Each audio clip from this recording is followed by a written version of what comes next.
Bonjour, aujourd'hui nous allons parler avec Marc-Olivier Perrault de son bilan réflectif. Marco, tu peux nous parler de la compétence 1? Bien sûr, compétence 1 qui est d'être héritier critique et passeur de culture. Ma principale force dans cette compétence-là est ma bonne maîtrise des savoirs. Euh, j'ai une bonne transmission aussi des éléments culturels.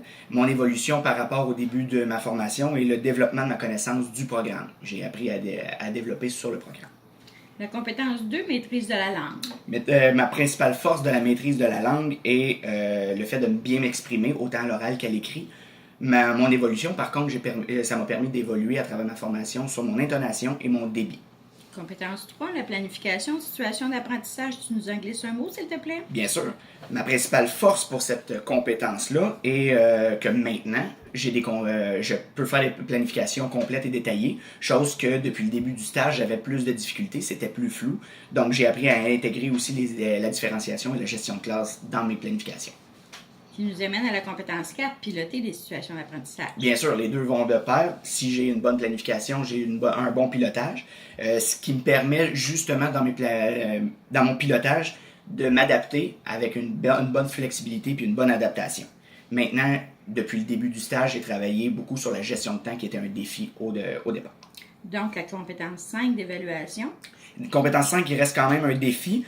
Si ma principale force c'est l'observation, donc j'ai une bonne capacité d'observation, mon principal défi reste le choix du bon outil d'évaluation, chose qui peut encore être à développer.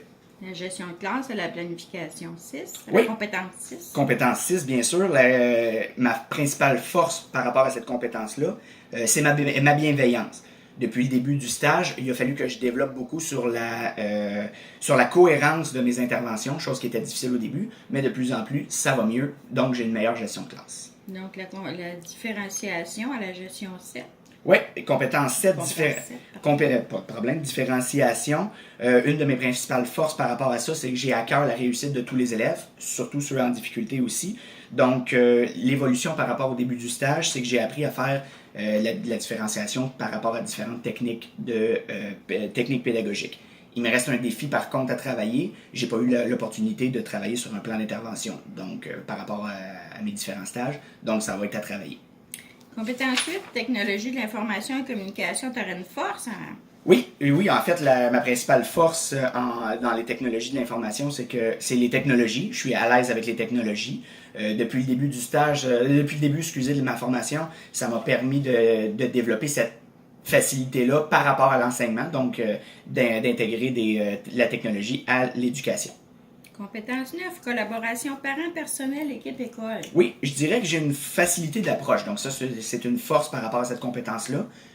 C'est facile pour moi d'entrer en contact avec les gens. Par contre, mon principal défi, c'est le téléphone. J'ai de la difficulté à parler au téléphone.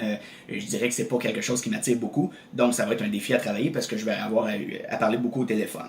Donc, dans cette compétence-là, ça m'a permis, tout au long de ma formation, d'évoluer, vu que au départ, je faisais juste écrire aux parents, tandis que là, j'ai fait des rencontres de parents au dernier stage. Au niveau de la compétence 10, collaboration, soutien élèves en difficulté. Je dirais que c'est la même chose que la compétence 9. Par contre, le principal défi reste le plan d'intervention que j'ai pas eu la chance de travailler. Donc, la compétence 11 qui nous parle des réflexions, introspection, ça te dit quoi?